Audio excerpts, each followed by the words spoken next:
cette place pour remercier toutes les personnes qui ont organisé ce congrès, qui permet de rencontrer plein d'équipes qui proposent des programmes tout aussi riches les uns que les autres. À l'équipe Ulysse en particulier, et puis à l'association Odyssée avec laquelle nous proposons des formations sur le rétablissement. Du coup, je vais commencer peut-être par dire que moi je me sens privilégié de participer à ce congrès parce que j'ai traversé des épisodes dans ma vie très compliqués. Je suis un accidenté de la vie, j'ai vécu des crises de parano sévères, j'ai eu des gros problèmes d'addiction, je pense que j'ai eu plusieurs diagnostics en fait dans ma vie.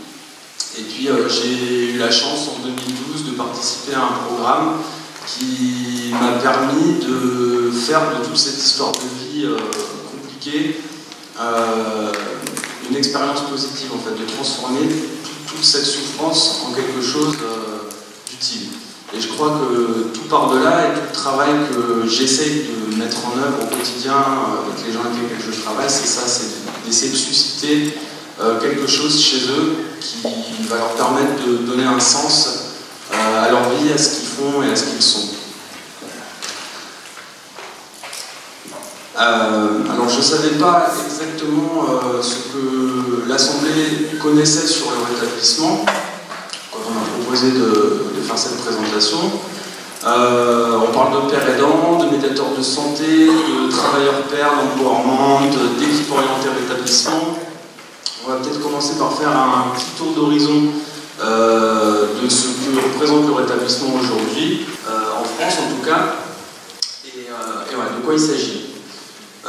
Pour moi, pour faire simple, quand on parle de rétablissement, on parle en fait de trois concepts qui convergent vers ce qu'on appelle le paradigme du rétablissement. D'abord, il y a l'histoire, qui est héritée de la revendication des droits sociaux aux États-Unis, les pratiques professionnelles, qu'on dit orientées rétablissement.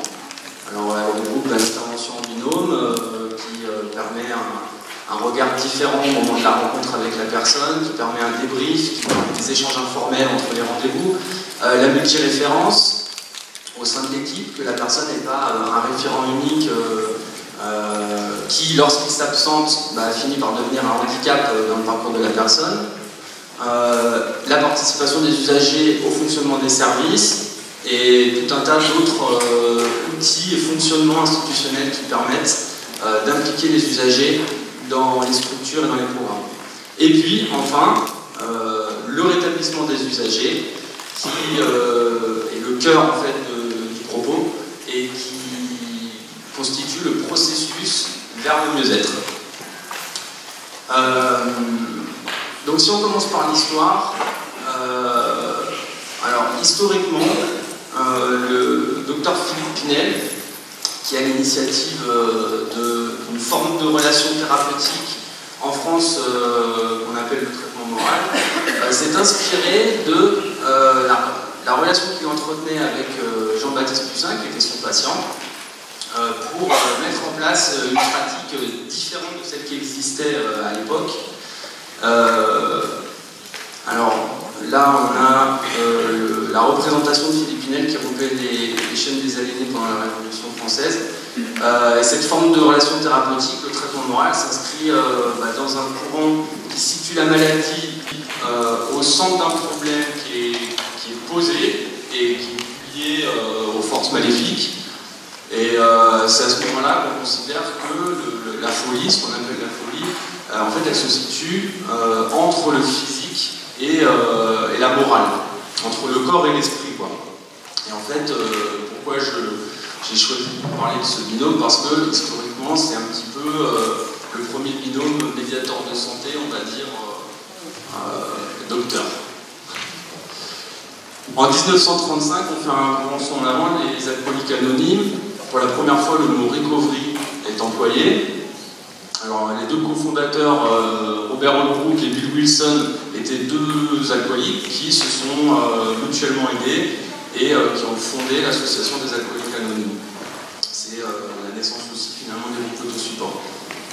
Dans les années 70, un gros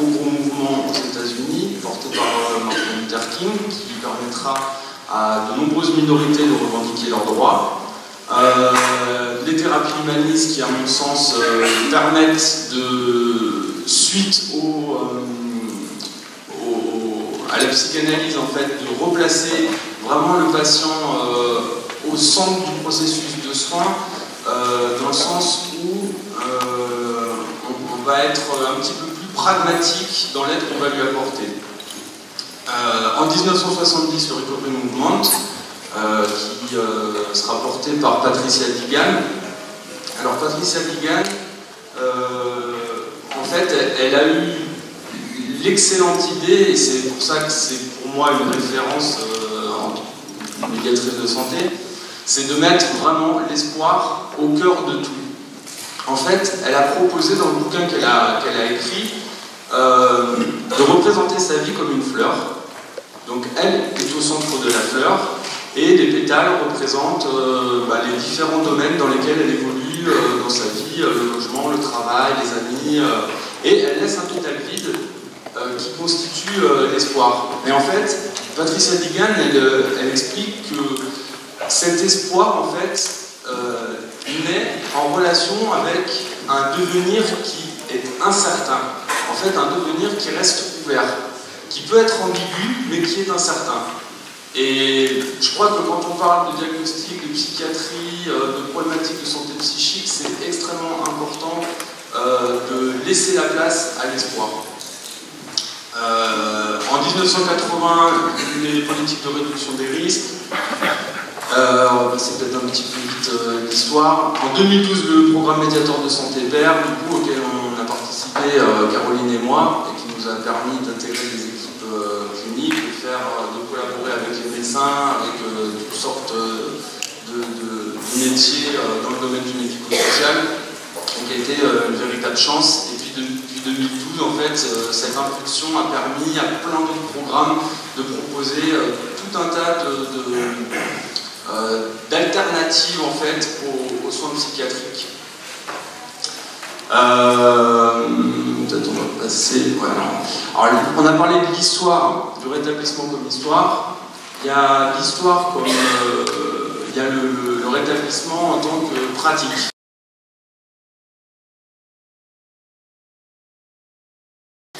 Alors du coup, on parle vraiment de pratiques qui sont orientées rétablissement.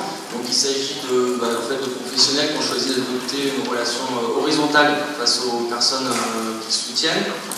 Alors, évidemment, il ne s'agit pas de laisser les gens faire tout ce qu'ils veulent, de prendre des risques inconsidérés, pour les laisser mettre de leur vie, mais plutôt de les aider dans les choix qu'ils ont à faire et puis de les guider. On pourrait considérer qu'on a un rôle de Sherpa, c'est un mot qu'avait employé le professeur Nodin il y a 3 ou 4 ans, que je trouvais très intéressant. Je le retrouvais bien là-dedans.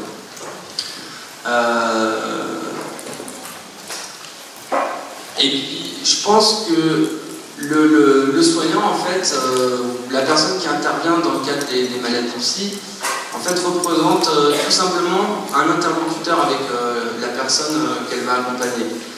En fait, la solitude, pour moi, c'est un des facteurs les plus aggravants des problématiques de santé mentale. En fait, c'est contre la solitude que je lutte au quotidien. C'est pas contre la maladie, c'est pas contre les symptômes, c'est vraiment contre la souffrance de ne pas pouvoir échanger, de ne pas se sentir compris.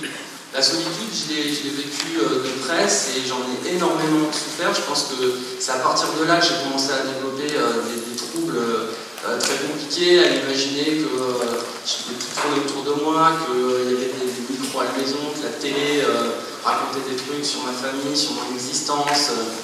Et en fait, c'est contre ça que je lis que la solitude ne devrait pas exister. Et en fait, c'est contre ça que je lis que la solitude ne devrait pas exister. C'est vraiment une des raisons qui m'a poussé à m'investir dans l'aventure de la création des différents programmes dans lesquels je travaille aujourd'hui. Alors en plus, le travail donne une utilité sociale, mais voilà, je pense que c'est... Si je peux me permettre, donc, la solitude, et bien sûr, c'est tout ce qui est l'isolement, tout ce qui est le repli sur soi, c'est tout ce qui est le fait de ne pas sortir de son domicile. mais c'est aussi la solitude vers l'entourage, vers les familles qui sont démunies face à des proches qui ont eu des problèmes d'handicap ou des problèmes de santé. Donc la solitude, c'est aussi ça, c'est aussi les familles qui sont démunies, qui ne savent pas où s'adresser lorsqu'ils connaissent un proche qui a un souci de santé. Donc voilà. Et pour les personnes,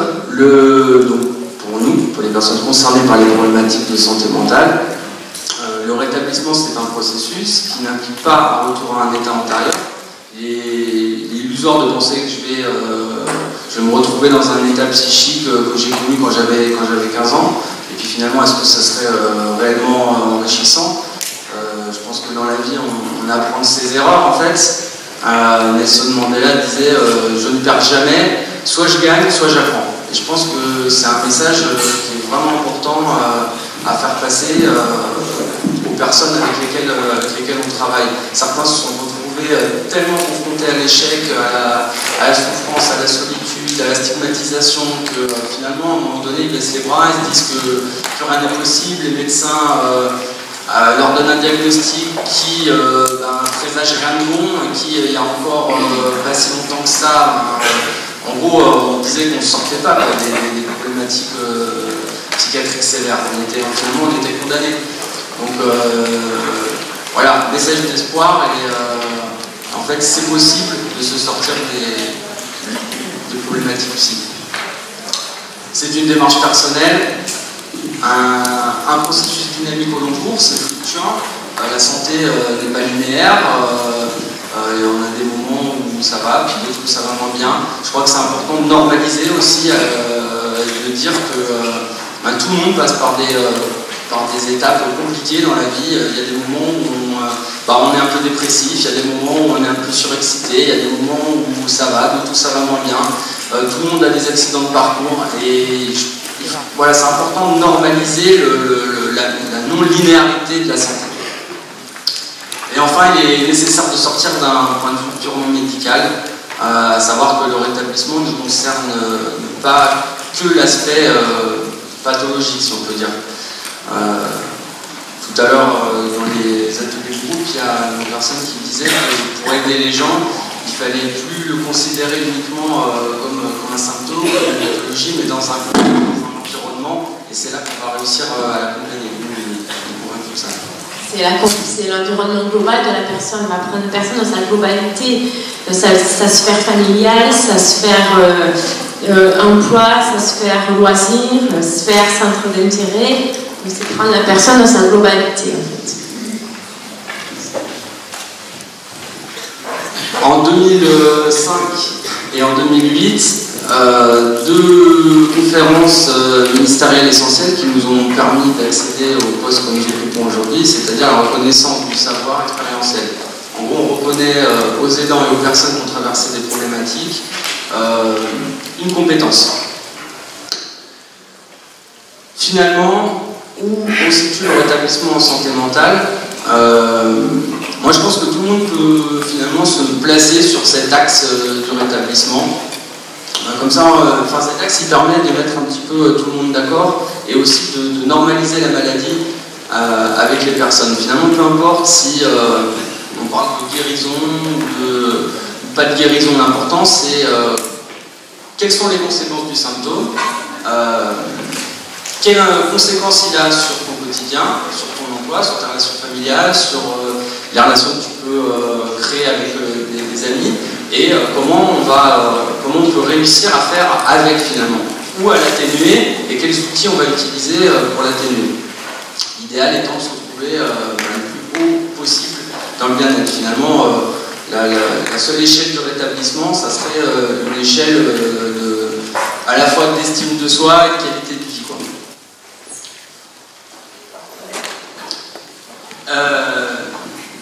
Pour beaucoup d'entre vous, j'imagine que les notions théoriques du rétablissement sont déjà plus ou moins connues. Et on va essayer de comprendre pourquoi le rétablissement, tel qu'il est pratiqué, fonctionne. Alors, le rétablissement s'appuie sur 5 principes. L'espoir, dont on a déjà un petit peu parlé tout à l'heure. Finalement, on pourrait dire que voilà, là où il y a de l'incertitude, finalement, il y a plusieurs choix possibles, et donc il y a de l'espoir. On pourrait dire que le doute, en fait, puisque les gens qui sont malades, les gens qui souffrent et qui ont du mal à s'épanouir dans leur quotidien, doutent en permanence. S'ils doutent, c'est justement qu'ils ne sont pas condamnés, c'est justement qu'il y a quelque chose qui est possible. Et ça, je pense que c'est essentiel de le rappeler et de travailler avec ça en permanence. Finalement, les personnes les plus difficiles à aider, c'est celles qui sont certaines d'échouer. Et on pourra aussi travailler avec elles. Qu'est-ce qui fonde leur certitude et pourquoi elles sont absolument certaines que leurs projets ne seront pas possibles. Oui, alors la mobilité, c'est vrai, on va accélérer un petit peu. Alors, aider, mais comment? Alors, finalement, quand je suis rentré sur le programme médiateur de santé, moi, j'étais sur le point de me retrouver à la rue, en fait. Je fréquentais les SDF du quartier, j'avais plus d'argent. Ma famille était très très loin de moi et puis pas forcément prête à m'aider. Et j'ai rencontré une personne qui m'a fait accéder à ce programme médiateur de santé. Quand j'ai pris mon poste, je me suis dit comment aider les gens, où est-ce que je vais me rendre utile. Et finalement, rapidement, je me suis dit, tout simplement, là où il y a besoin. Je vais prendre les problèmes comme ils viennent et dès que je vais sentir un besoin, je vais y aller. Donc, évacuer un appartement, faire des réparations sur un évier, faire du sport, voir du monde, se balader, remplir des papiers, accompagner les gens dans les administrations. En fait, c'est ça que j'ai fait. Je me suis dit, si les gens ne le font pas, c'est tout simplement parce qu'ils ne peuvent pas le faire. Ils ne sont pas dans une condition qui leur permet de le faire. Donc, je vais les accompagner à le faire. Et ça va être ça, la base de mon travail. Parce que quand on a démarré, on avait une fiche de fonction théorique, on va dire, mais il n'y avait pas de médiateur de santé avant nous. Donc, il a fallu inventer en fait notre pratique. Et en fait, je suis allé au plus simple. Voilà, tout simplement. Je me suis dit, il y a probablement quelque chose à faire en se rendant le plus possible disponible, flexible et mobile. Qui plus est, dans l'équipe dans laquelle j'étais, la mobilité n'était pas forcément une force au moment où on est arrivé. Et c'est là qu'on a trouvé, avec mon collègue de l'époque, notre utilité. Tu veux dire un truc sur la mobilité? En termes de mobilité, donc moi je travaille dans une équipe de pôle psychiatrie de rue, donc la mobilité elle sera basée sur les maraudes qu'on peut faire à l'extérieur, dans les rues de Marseille, pour aller vers les personnes en précarité dans la rue. Donc cette mobilité, elle est aussi en termes d'accompagnement vers la personne. C'est aussi se déplacer à l'extérieur, dans la ville, dans la cité avec elle. C'est ce qu'on appelle la santé communautaire, qui permet justement de proposer aux personnes une prise en charge médicale, de l'accès aux soins et améliorer, faciliter sa qualité de vie. Donc la mobilité, moi personnellement, c'est ça, c'est accompagner la personne, être dans un suivi intensif. Mais c'est aussi également la mobilité, c'est essayer aussi de respecter le désir de l'autre aussi, prendre en compte sa parole, prendre en compte ses attentes, ses besoins. C'est nous les professionnels qu'on doit s'adapter à leurs besoins. Donc ça, c'est un peu la philosophie du recovery system, du rétablissement. Et du coup, voilà, on est vraiment dans cette mobilité-là, et que tout à l'heure on parlait de prendre la personne dans sa globalité. Donc là, on est vraiment dans le respect de ce qu'est la personne en elle-même, en fait. Donc ce n'est plus un malade, un patient, un usager. C'est vraiment une personne à part entière à considérer en tant que telle. Qui vit sa citoyenneté, et c'est dans son environnement qu'on pourra l'aider. En plus, la mobilité, finalement, c'est une chance. Les gens qu'on accompagne souvent sont dans des situations de précarité très avancées, et se déplacer est compliqué. Donc, est-ce que c'est pas se mettre à sa hauteur et lui envoyer le message qu'on la comprend, que de lui dire qu'on va faire l'effort d'aller jusqu'à chez elle, et c'est pas à elle de venir à son rendez-vous. La flexibilité, elle peut aussi être sur l'heure de rendez-vous. C'est pas le soignant ou l'équipe qui fixe une date et un jour, une date et une heure à la personne, mais c'est proposer à la personne quel horaire peut lui convenir et ouais, on a un petit peu dépassé le temps. Vous voulez qu'on clôture? Bon bah désolé, j'ai pris trop de temps en fait pour faire la présentation au début, j'aurais dû aller plus à l'essentiel.